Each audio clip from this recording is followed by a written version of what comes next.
ਚੱਲ ਗਈ है कर दिए शुरू। अच्छा रिश्ते सारिਆਂ ਦੀ बड़ी कदर ਹੁੰਦੀ है, मां प्यो ते भैणा भरा। ਇਹ रिश्ता ते दुनिया ते ਲੱਭ ही नहीं ना सकदा दोबारा जिंदगी दे विच।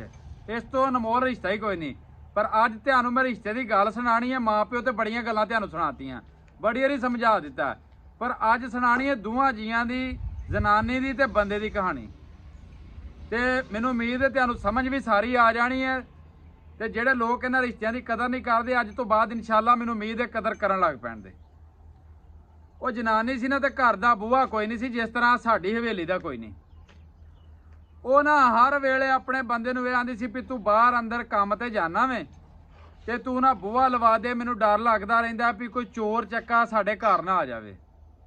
वो ते बंदे ने बड़ी वारी बाबा जी नूं आखिया भी तू टेंशन ना लिया कर, जदों तक मैं दुनिया ते ना किसी की जरूरत ही नहीं कि तेरी कार नूं कोई वेख जावे, तेरे बूहा लंघ जावे कोई।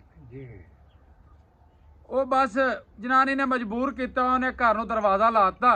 जो उन्हें काम ते जाना, जनानी ने कुंडी मार लैनी ते अपने आप नूं महफूज समझना भी कोई चोर साडे घर नहीं आ सकता। इस तरह कोई वक्त गुजरदा रहा, उस बंदे का दुनिया तो जाण दा वक्त आ गया, वो दुनिया तो चला गया, फौत हो गया।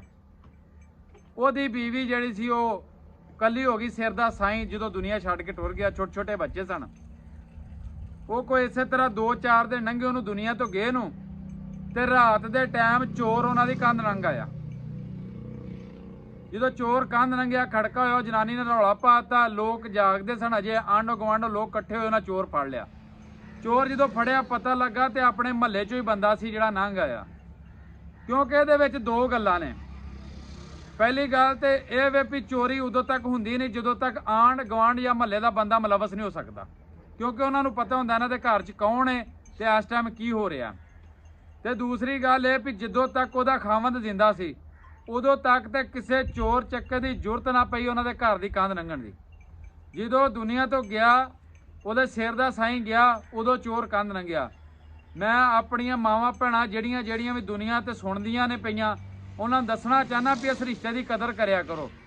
ये खावन दी ये घर का मालक है, तुहाडी खातर सारा दिन बाहर धुप जरदा, लोगों के तरले लैंदा ते घर लिया के ते अपने बीवी ते बच्चों का पेट पूरा करदा।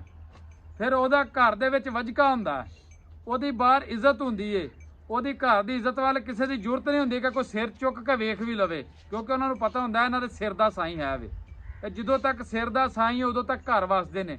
जिन्हां घरां दे सिर दे साईं टुर गए ने, उन्होंने पुछ के वेख लिओ, उन्हां दीयां ईदां शबरातां खुशियां कोई नहीं हुंदियां, उन्हां दी हर शहर होंदियां ही गुजर जाती है। इस तो करके मैं उम्मीद करना भी मेरी गल सारिआं नूं समझ आई होवेगी। हमेशा हर किसी दे सिर दा साईं जिंदा रवे। जिन्हां दे टुर गए ने अल्लाह पाक उन्हां नूं सबर देवे। हमेशा हसदे रहो, वसदे रहो, खुश रहो। अगर रही जिंदगी तो फिर मिल